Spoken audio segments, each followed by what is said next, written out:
وقعي بوليتيكان طبعا هجرات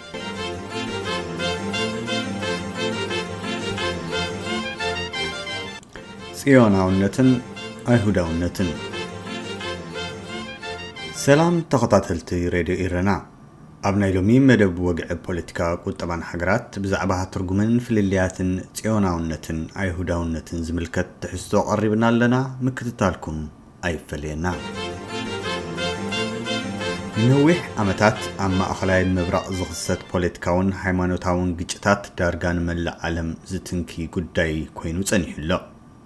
መበቆል ዓበይቲ ሃይማኖት አይሁድን ክርስትናን እስልምናን ኣብ ዝዞባ ምዃኑ ድማ ቆላሕታ ናይ መላእ ህዝቢ ዓለም ዝስሕብ ኮይኑ ይነብራሎ ነዚ ኣብቲ ዞባ ተኸሲቱ ዘሎ ፖለቲካውን ወተሃደራውን ምዕባለታት ምርኩስ ብምግባር ኣብ ማእኸላይ ምብራቕ ቦታ ሒዞም ዘዛርቡ ኣብ ገሊኡ ዘጋጩ ዘለው ፖለቲካውን ሃይማኖታውን ኣረኣያታት ክንድህስስ ኢና ንሎሚ ጽዮናውነትን አይሁዳውነትን ክንርኢና ጽዮናውነት እንታዩ ጽዮናውነት መንግስቲ አይሁድ ኣብ ማእኸላይ ምብራቕ ምምስራት ዝብል ዓላማ ዝሓዘ ፖለቲካውን ሃገራውን ምንቅስቓስ እዩ ብመሰረት ብዙሓት ምህሮታት ልምድታትን ኦርቶዶክሳውያን አይሁድን ህዝቢ አይሁድን ነቲ ክመጽእ ትጽቢት ዝግበረሉ መሲሕ ክሳብ ዝመጽእ ናይ ገዛ ርእሶም መንግስቲ ኣይክህልዎምን እዩ ዝብል እዩ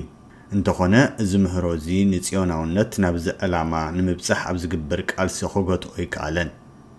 በዚ ድማ ኣብ 1897 ቴዎድሮስ ዘርዘር ተባህለ አህጉራዊ ትካል ማህበር ጽዮናውነት መስረተ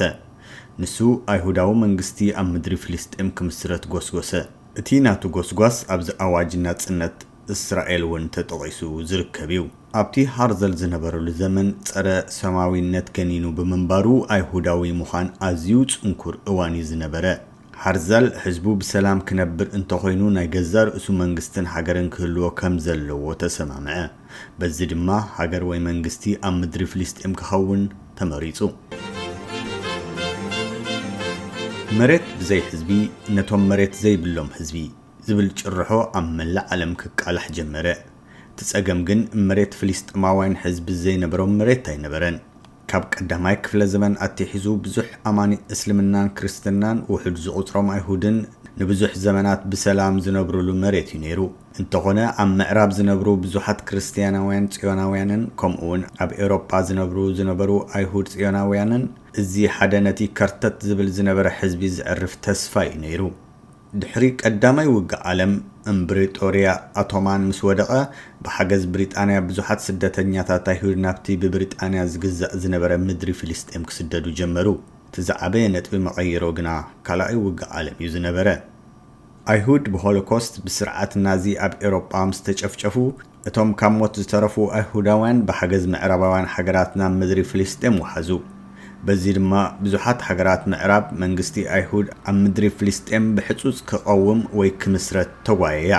ክልተ መንግስታት ማለት ነፃ ዓረባውያን አይሁዳውያን መንግስታት ከቀውም ውድብ ሕብራት ሃገራት ውሳነ እንተሕለፈኳ እስራኤል ግና ብውልቃ ኣብ 1948 ናጽነት ኣወጀት ብኡ ኣብቲ እዋን ፕሬዝደንት ሕብራት መንግስታት ኣሜሪካ ዝነበረ ሃሪ ቱርማን ነፃ እስራኤል ኣፍልጦ ተዋህቦ ምንቅስቓስ ጽዮናውነት ድማ ነቲ ቀንዲ ዕላምኡ ተዓወተሉ እስራኤል ከም መንግስቲ ካብ ተቃውም ጀሚራ ግዛኣትን ምስፍሕፋ ሓፍቲ ገብሮ ስጉምትታት ምስ ጎረባብቲ ሃገራት ዓረብ ከበድቲ ውግኣት ኣካየደት ኣብ መወዳእታ 1967 ዘካየደቶ ናይ 6 መዓልታት ውግእ እስራኤል ኣብቲ ዞባ ግዛኣታ ኣስፋሕፋሓቶ ከም ሰዓበኑ ድማ ብዙሓት ፍልስጤማውያንን ኣስላምን ክርስቲያንን ከመዛበሉ ገበረ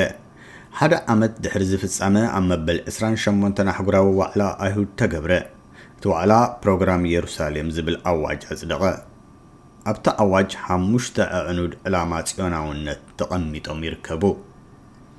ቀዳማይ ሓድነት ህዝቢ አይሁድን እስራኤል ማእኸል ህይወት አይሁድ ምዃንን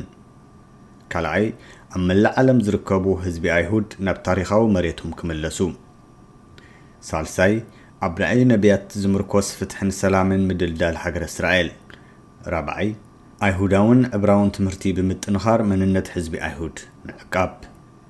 ሃምሻይ ኣብ ኩሉ ዓለም ንመሰላት አይሁድ ምክልኻል بتكبر جن اتي فتحن السلام نزبها العلامة ابتزوبا ابزنبرو حزبتاتن دارقات افيو سراويت اسرائيل نبزح مريت فلسطين بزي حقاو مقدي قبته بقصال دما زي حقاو نايتت ايستي وي ستلرز هنصاتات بمنغست اسرائيل تحانص بودب حبرات حقراتن حقراو محبرسبن قصالو خونن يوردو ايهوداونت انتايو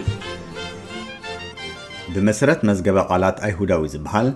ابال عليت يهودا زخونه اسرائيلاوي زخونه ابال نايتي قدم لدته خريستوس شارشاي كفله زمن كساب قداماي كفله زمن زنبر حزب زخونه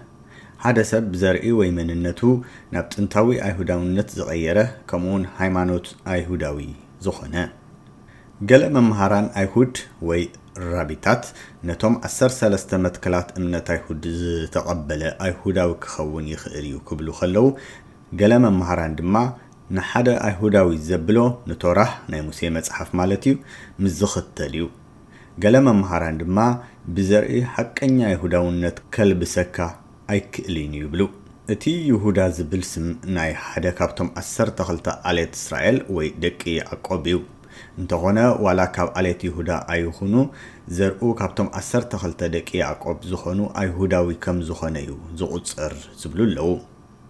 لومي حمشته عينتات ايهوداونت امنت علو نساتهم دما ارثوذكس ايهوداونت عقباوي ايهوداونت صجناوي ايهوداونت حناصي ايهوداونت كمون سبعوي ايهوداونت بحفشا ايهوداوي هايمانوت اب حدن كل نجر زفطره اكلاو سبنت زي بلو بينو كملخ زلو نبزل عالم كغز انكو املاخ زامن امنتيو بتوم قداموت عبراوያን مصحفتي مالت اوريت زفطرت زصعات لواوያን زهولقان زغدامن يختل املاخ ايهود نحزبي بنبيات زتزاربو مخانو زامنو از امنت ايهوداوያን نتي اب اوريت زلواوያን زلو 613 ممرحتاتن بتوم اب اوريت زصعات زلو 10 تزازاتن يمرحو اتي بنبيات كمصيو زتباله باملاخ زتقبأ مسيح جنا كم زي مصن نسو مسمص امريت اسرائيل كم زاخخبو من يامنو ابتوان كله كاب مويتو زلو ختنس اتي اب 7 عامه مهرت بروماوያን زفرس بيت مقدس يروسالم داغم كهنصيو لما امنو ايهوداوያን بزح غزي اتوم زتمرصو حزب تباهيلومون يصوعيو ايهوداونتن ጽዮናውነትን ግን እንታይ ርክብን ፍልልዲን ይዘለዎም አይሁዳውነት ጥንታዊ አብርሃማዊ እምነት ኮይኑ አሽሓት ዓመታት ዘቁፀረ እምነት እዩ ብተወሳኺ ኣብ ውሽጢ ሃገራውን ባህላውን እምነት ዘለዎ እዩ ጽዮናውነት ግና ከምቲ ኣቀዲሙ ዝተገልጸ ድሒሩ ዝተቀልቀለ ሓድሽ ምንቅስቃስ እዩ ጽዮናውነት ማለት ኣብቲ ጥንታዊ መሬት አይሁድ መንግስቲ እስራኤል ሙቃም ዘዓለመ ምንቅስቃስ እዩ كم بزحات من قصاصات ጽዮናውነት ኣብ ኤውሮጳ መወዳእታ 19 ክፍለ ዘመን ዝበቆለዩ እቲ ምንቅስቃስ ብኦስትሪያዊ ሃንጋሪያዊ ቴዎድሮ ሃልዘር ዝተባሃለ ድማዩ ከምቲ ኣቀዲሙ ዝተገልጸ ነዚ ክግበር ዝገደደ እቲ እናወሰኸ ዝኸይድ ዝነበረ ጸረ ሴማዊ ስምዒት ምንቅስቃስ እዩ ነቲ ምንቅስቃስ ጀሚርዎ ንሱ አልቲኒውላንድ ወይ ዘ ኦልድ ኒውላንድ ኢሉ ኣብ 1902 ዝጽሐፎ መጽሐፍ ሃርዘል ነቲ ኣብ መንግስቲ አይሁድ ዘመናዊ ኣብ መንግስቲ አይሁድ ዘመናዊት ዓለማዊትን አዕራብን አይሁድን ማዕረ መሰል ሒዞም በሕጎስ ዝነብሩዋ ደቂ አንስትዮ ኸይተረፈ ድምፀን ዝህባላ ሃገር ክብል እዩ ሓሊሙዋ ኣብ 1901 ብሪጣናዊ ጽዮናዊ ተጣባቂ መምስራት ሃገር እስራኤል ዛንጋዊ ንፍልስጤም ህዝቢ ዘይብላ ሃገር አይሁድ ድማ ሃገር ዘይብሎም ህዝቢ ክብል ገሊጽዎም በዚ ድማዩ እቲ መሬት ብዘይ ህዝቢ ነቶም መሬት ዘይብሎም ህዝቢ ዝብል ጭርሖ ኣብ መላእ ዓለም ክቃላሕ ጀሚሩ እንተኾነ ከም ሩስያዊ ጽዮናዊ አሃሮን ዳቪድ ዝበሎ ኣብ ውሽጢ ፍልስጤም ኣተኪሮም ሰሪሖም ነቶም ኣብቲ መሬት ዝነብሩ አዕራብ ብኸመይ ኢና ክንሕዞም ንፍቶው ንጽላ ንሳቶም ፖለቲካውን ማሕበራውን መጻምድትናዮም ብዛዕባ ዞም ህዝቢ እንታይ ንፈልጦ ኣለና ክብል ጎርደን ኣብ 1918 ጽሒፉ ኣብቲ ጽዮናውነት ከም ምንቅስቃስ ዝጀመረሉ እዋን ጽዮናውያን ብዛዕባ ቅኑዕነት ምንቅስቃስ እቲ ትምስረት መንግስቲ አይሁድ እንታይ ክትመስል ከም እትኽእል ዝምልከት ብዙሕ ዘሰማምዕ ነበሮም ገሊኦም ጽዮናውነት ከም ፖለቲካዊ ምንቅስቃስ ክሪእዎ ከለው ገሊኦም ባህላዊ ምንቅስቃስ ገይሮም ይጥምትዎ ነበሩ ገሊኦም ሃይማኖታዊ ክኾነሎም ክደልዩ ከለው ገሊኦም ዓለማዊ ክኾነሎም ይደልዩ ገሊኦም ማሕበራዊ ወይ ሶሻላዊ ስርዓት ቁጠባ ክህልዎ ደለዩ ካልኦት ድማ ሓቀኛ ርእሰ ማላዊ ወይ ፖለቲካዊ ስርዓት ቁጠባ ክኸውን ደለዩ ስለዚ ኩሎም አይሁድ ጽዮናውያን እዮም ጽዮናውነት ማለት ንዝተፈላለዩ ሰባት ዝተፈላለየ ትርጉም እዩ ዘለዎ በሐፈሻ ዝበዝሑ አይሁድ ብዝኾነ ይኹን መልክዕ አይሁዳዊ መንግስቲ ክህሉ ዝደልዩ እዮም ኣብዚ እዋን ፍርቂ ካብ ብዝሒ ህዝቢ አይሁድ ኣብ እስራኤል ይነብሩ እንተኾነ እቶም ሕሉፋት ማሕበረሰብ አይሁዳውያን ኦርቶዶክስ ብአውለማዊ ወይ ሰርኩላር እስራኤል ሕጉሳት አይኮኑን ስለዚ አባላት ዝሕሉፍ ኦርቶዶክሳዊ አይሁድ ኣብ ላዕለዋይ መዝነት መንግስቲ ወይ ሰራዊት ክግልገሉ አይደልዩን እዚ ከምዚ ኢሉ እንከሎ ሚልዮናት አይሁዳውያን ኣብ ወፃኢ ዓዲ ክነብሩ ዝመርጹ እኳ እንተኾኑ ንሃገሮም እስራኤል ብፋይናንስን ፖለቲካን ካብ ምሕጋዝ ኣይቋርጹን ከም ነትሪ ካርታ ዝበሉ ውሕዳት ጉጅለታት ሕሉፋት ኦርቶዶክሳውያን አይሁድ ብንጥፈት ንእስራኤል ክቃወሙ ይረኣዩ እዚኣቶም ኣብ ጎኒ መሰል ፍልስጤማውያን ደው ኢሎም ባንዴራ ፍልስጤማውያን እናንበልበሉ አንጻር እስራኤል ድምጾም ከስምዑ ሰላማዊ ሰልፍታት ክገብሩ ይረኣዩ እዮም በአንጻሩ ኣብ ኤውሮፓን አሜሪካን ሕሉፋት ጸጋማውያን ነጠፍቲ አይሁዳውያን ውን ኣለው ሰባት ብዙሕ መንነት ክህልዎም ይረኣዩ እዮም ሓደ ሰብ በሃይማኖት እስላማዊ ኮይኑ በዓሌት ዓረብ በሃገር ድማ ኢራቃዊ ክኸውን ይኽእል እዩ